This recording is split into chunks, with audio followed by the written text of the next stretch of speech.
Good morning, good evening, good day, wherever it is that you are watching from. This is Beyond the Story, a conversation that is shared beyond the curtains of the theater.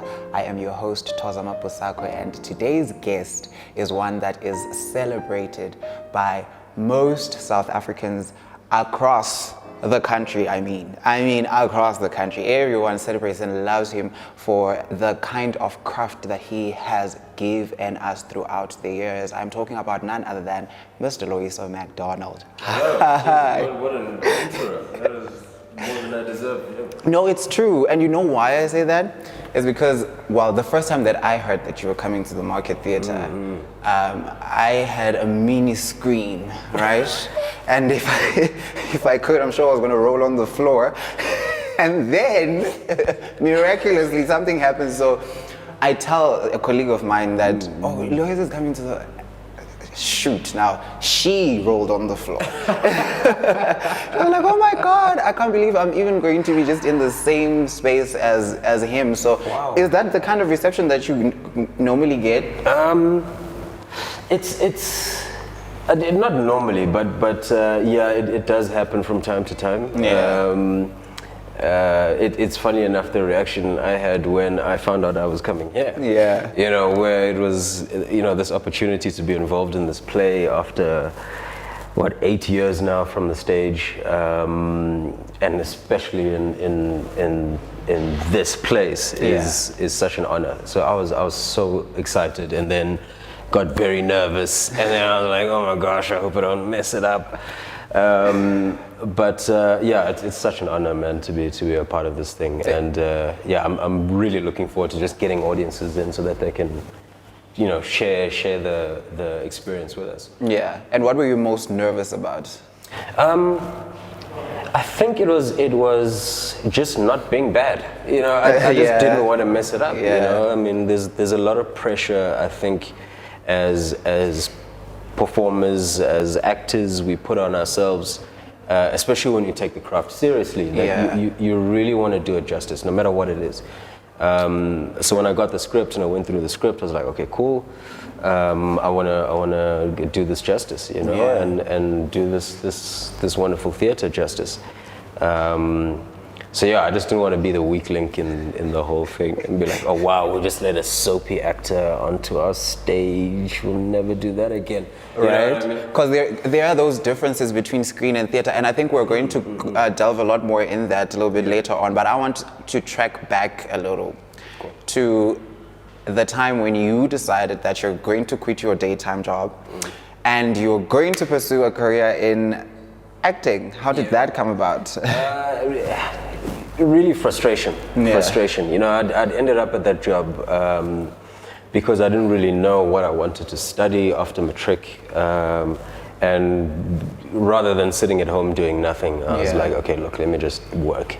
Let me just find something to do. You know? And then that lasted for a while, and the sheer frustration of just being in an environment that just left you kind of demotivated at the end of the day, frustrated at the end of the day, really pushed me to look deeper into, okay, what is it I want to do? What would I rather spend my time and doing and earning money from that possibly, So I literally sat at home after not going in. I sat at home for like 2-3 weeks. Went to the library quite a lot because I love reading, and so I just go read books, read biographies on film people and actors and history stuff and whatever I thought interested me. And obviously I started, realizing that I was drawn more to actors and film and theater, and it literally on my way out of the library the one day, there was a table that then people normally leave flyers on. And I saw this this logo for a drama school in Durban. And it was a pretty small school, nothing renowned. You know?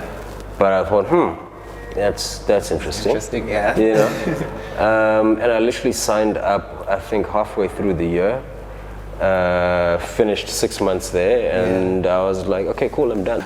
And it's only after that did I start going to auditions in Durban for plays and then started getting work, you know, slowly but surely. And then there was the extra pressure of, okay, I haven't studied this thing, so I'm learning on the job, you know, like I'm doing Hamlet, like, And how's that experience like? It's tough. Learning on the job. It's tough, but again, wonderful group of people who are making theatre like all over this country. Yeah. And they tend to be more welcoming, more patient than you'd find like in film or TV. TV is like, if you don't know what you're doing from the time you step onto set, you're gonna cost production hundreds of thousands, if not millions per day. Right. You know, and you really don't want to be that person. And now that's an extra bit of pressure that's lobbed onto your head. True. So I'm sure you were glad rather that you then had this background in performance or in the theater that sort of like propelled you into screen, because I think you had a base of some sort. Yes. Yeah, it really did. It really did help on two fronts, I think. It helped on one front, like you say, because I had some experience with performing. Yeah. It was just now a matter of being comfortable with the medium, like being comfortable with having the camera right there and realizing, you know, okay, the performance isn't necessarily smaller as people like to say, but I really have to believe what I'm saying. Because the camera doesn't miss a thing. Do you believe even more than you would in the theater? Because I think the theater, in as much as we can say it's an intimate experience, but there's that distance as well between the actor and the audience, where sometimes the emotion, you don't track with the emotion. That's but with TV is... Yeah, that's a very good question. I don't know if I believe it more, but I definitely agree that there's an element of on stage, depending on what the piece is, of course. Yeah. On stage, there is a bit more of an element of I'm performing. Do you know what I mean?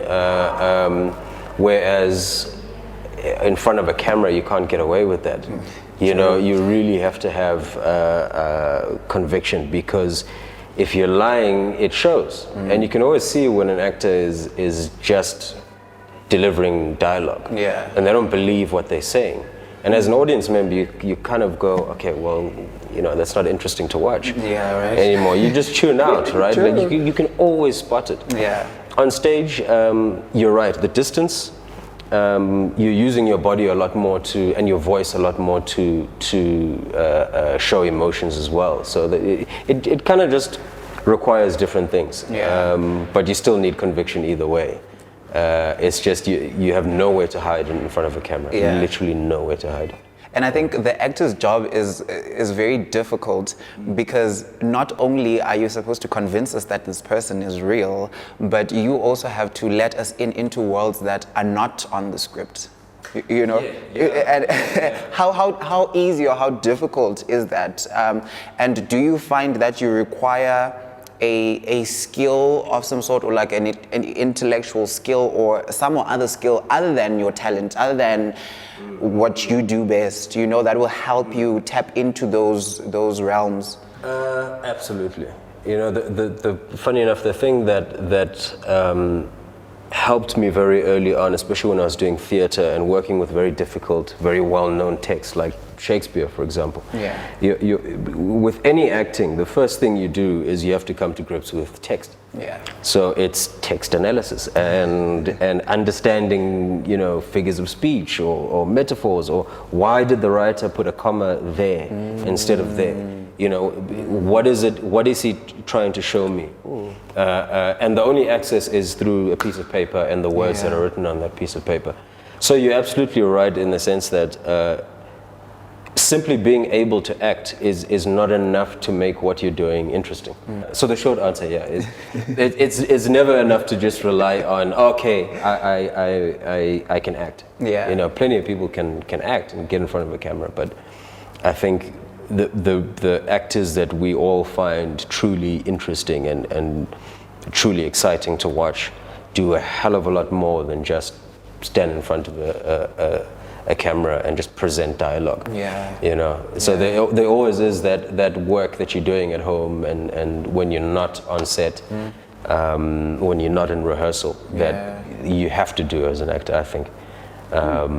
just to be prepared also, you know, just to be ready for anything. I mean, you all thrive in shock value, but I think there's always that kind of preparedness that has to go down behind the scenes. Because it gives you a sense of security as well, and especially in theatre. I can't imagine.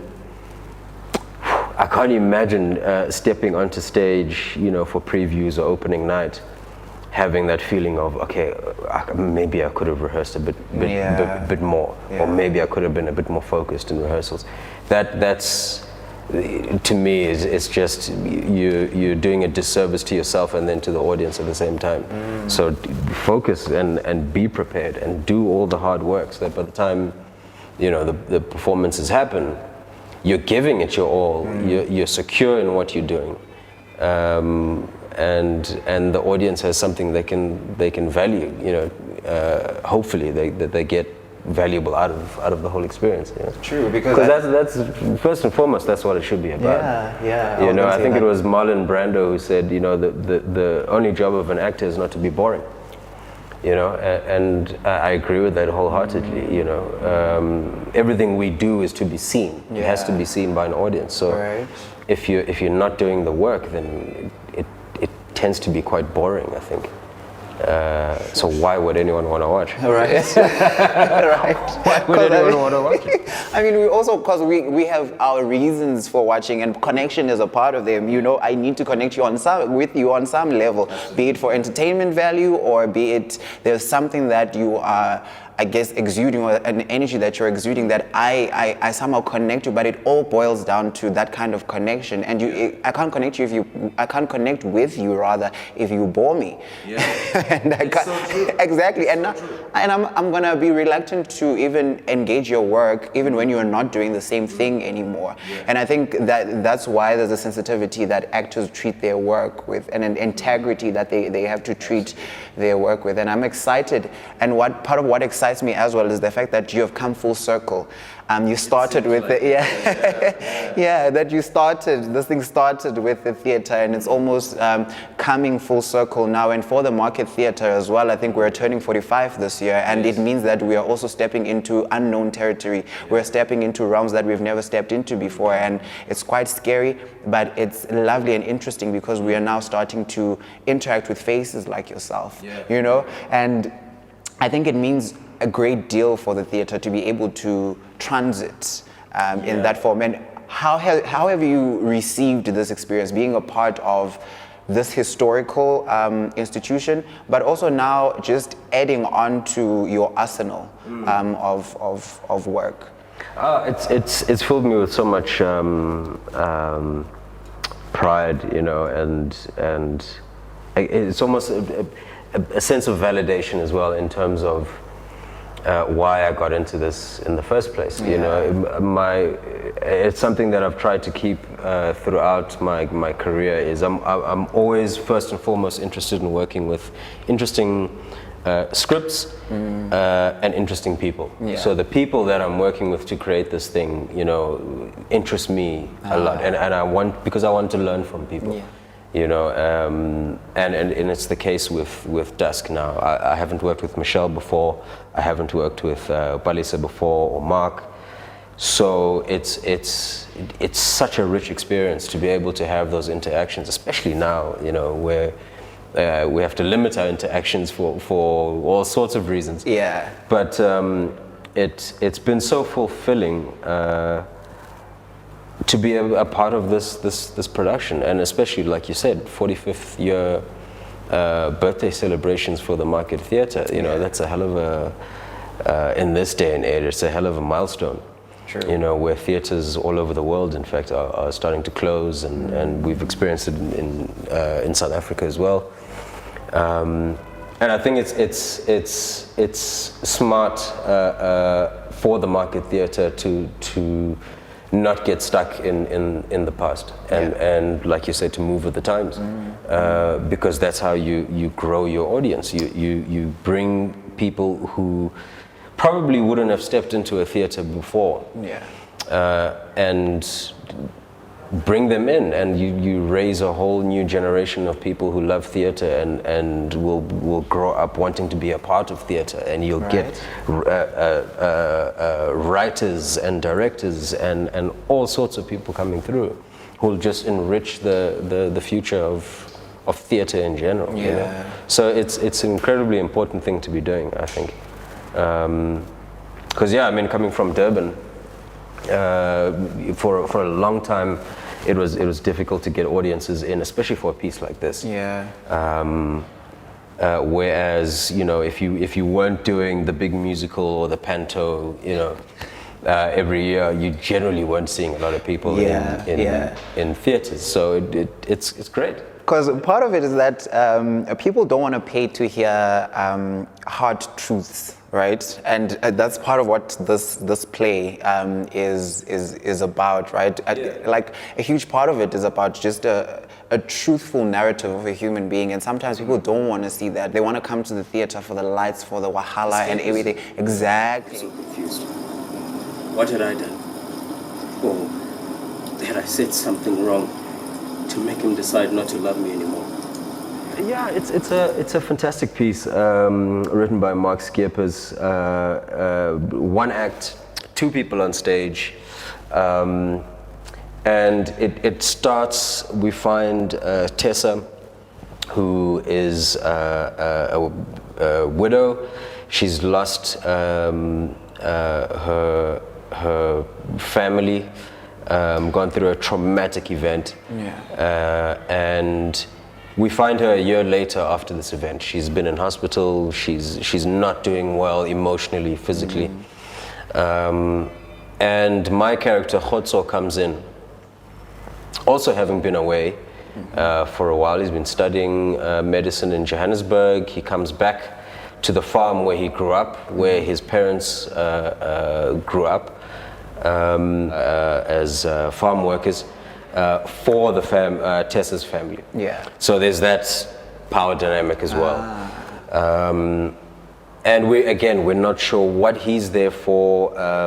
We just know that he was good friends with Tessa's son, who passed away in the previous year, and he has some questions about what actually happened to him. And you had mentioned that it's not a story about forgiveness in a way. Would transcendence be the correct term to phrase? That feels more apt. Because when people talk forgiveness, it's almost become, especially in the context of South Africa. You mentioned the Truth and Reconciliation Commission. Especially in the context of our country, where it almost seems forced sometimes. Like we make a point to either show that we are forgiving people, or that we are it's like taking the higher ground, if you know what I mean. Whereas I think the approach Mark has taken with this script is really just giving us a window into this interaction between these two characters who have so much baggage that they each carrying individually. And it causes them to clash. It causes them to talk past each other. That happens all the time in South Africa, where we never actually listen to each other carefully, and we simply just. It's either we're seeing each other for our issues, or for where we grew up, or what language we speak, or what. There's all these boxes. Or what language we don't speak. Or what language we don't speak. And we have all these filters that we put in front of us whenever we interact with anybody. That we never really get to see who the person we're interacting with is, who they really are as a human being. And that's where the frustration from most people comes from, even the fact that you're not hearing me, or and you think I'm not hearing you, so there's this we're not seeing each other, we're not hearing each other. Now that brings me to a more light-hearted section or segment of Beyond the Story, because I would be doing the ladies and the gents out there great injustice if I didn't do this little bit fun segment, right? So I've prepared a few questions here, hopefully surefire, but you're quite long-winded, so we'll see how you do on this one. So I think I've asked this before, but I think you can just now, sum it up. What has been your greatest takeaway as an actor from this experience? Collaboration is key. And what were you most worried about walking into the rehearsal room? Being crap. And what are some of the rituals you perform to get into character? Music. I love that. What is the weirdest thing people do not know about you? The weirdest thing? Yep.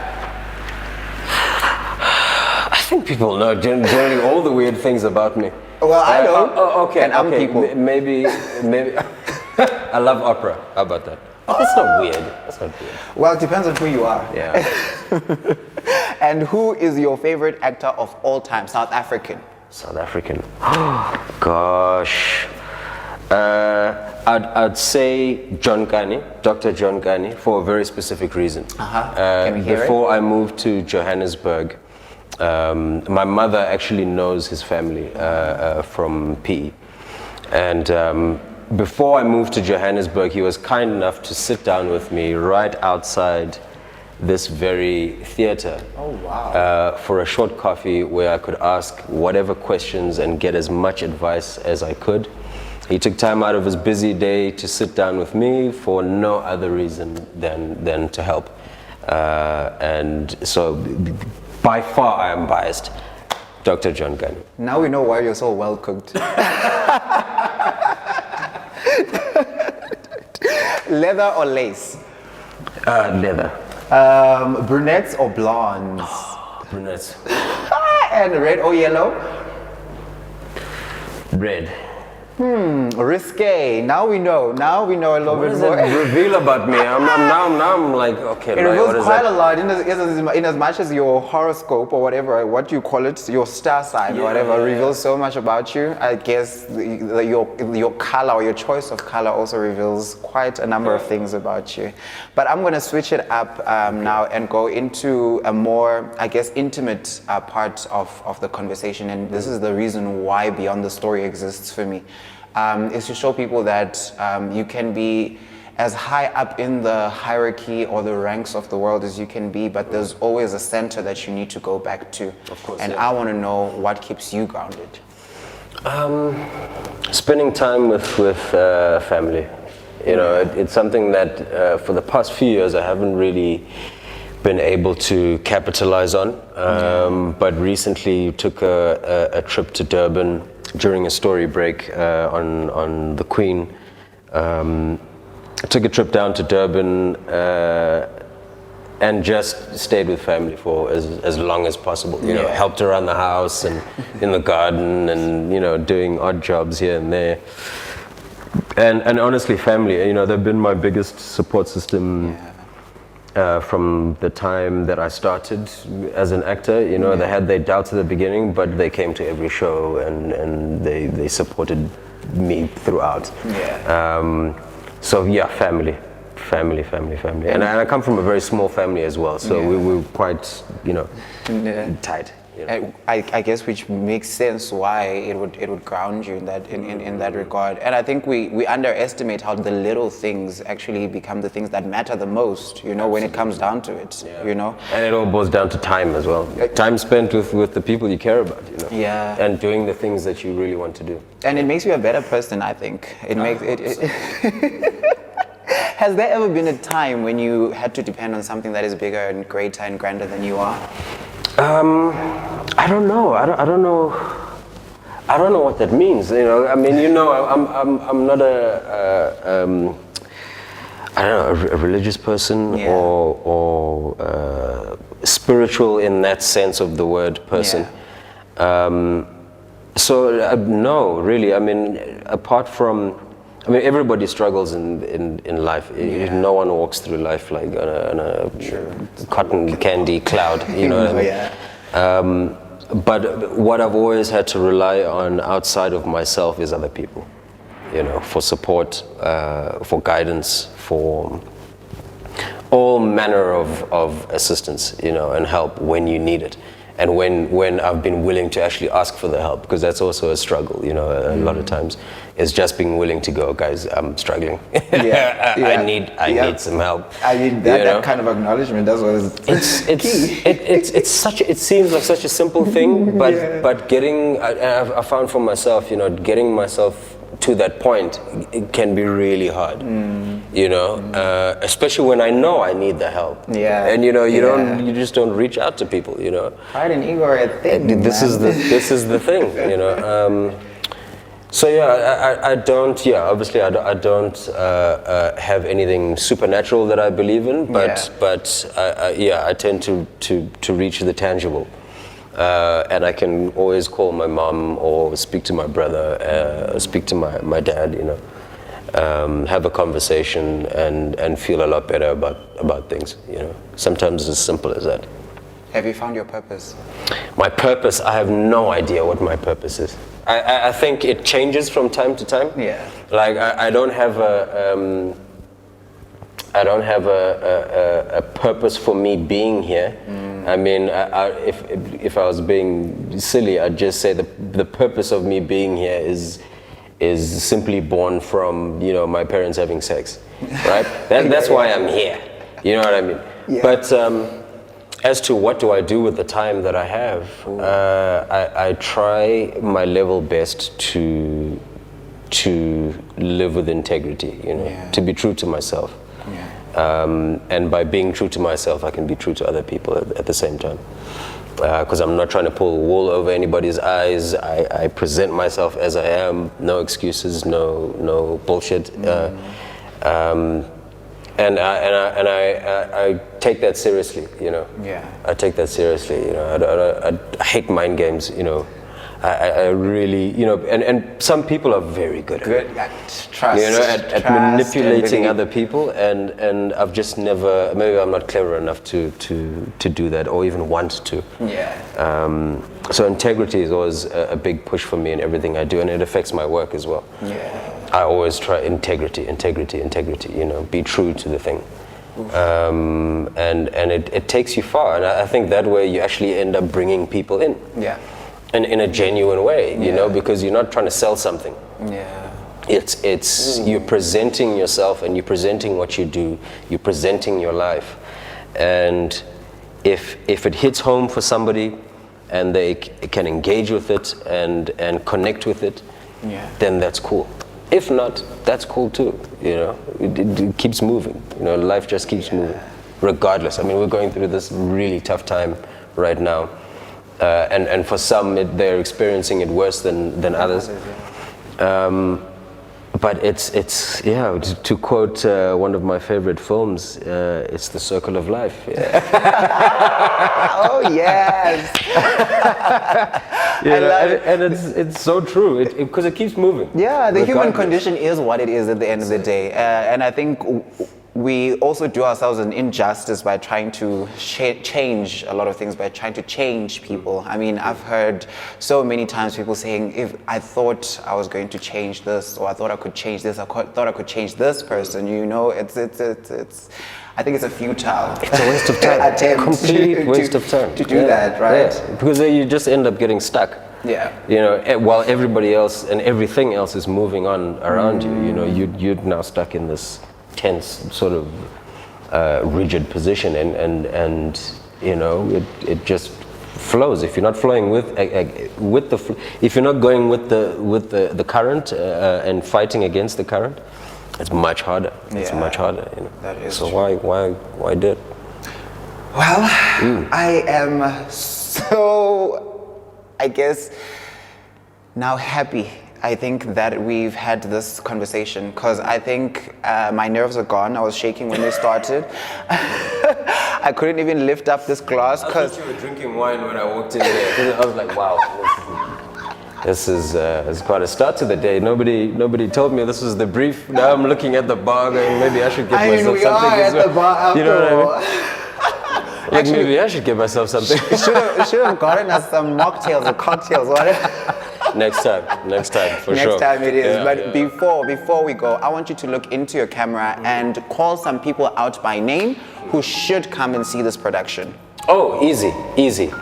Rami Chwene, I know you were here recently, actually, working on something.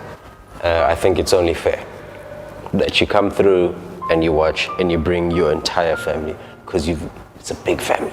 It's a very big family. Yeah. So bring the whole family. That's at least one performance filled. Dineo Langa, now you must come through. Everybody I've worked with in the past 5 years, you know who you are. If we've been on a set together, if wherever, cast, crew, doesn't matter, come through. And yeah, if I haven't worked with you, come through anyway. You know, it's worth it. It looks like we'll be selling out Dusk for the rest of the season. So if you do not get your tickets now, then I'm afraid that you might not get an opportunity to see Loyiso. But don't forget to engage us on the competition that we are running, where you can get yourself tickets to the opening night of Dusk by answering, in what year did Loyiso leave his full-time job to pursue a career in the arts? And that is how we wrap up Beyond the Story. I have been Thozama Busakwe, and this has been Loyiso Macdonald. Is there anything you want to say before I leave? Great job, by the way. I don't know what you were nervous about, but honestly, great job. Really good questions. Really good questions, yeah. I appreciate that. Yeah. Thank you. Well, this has been Beyond the Story. Thozama Busakwe. I'll see you on the next episode.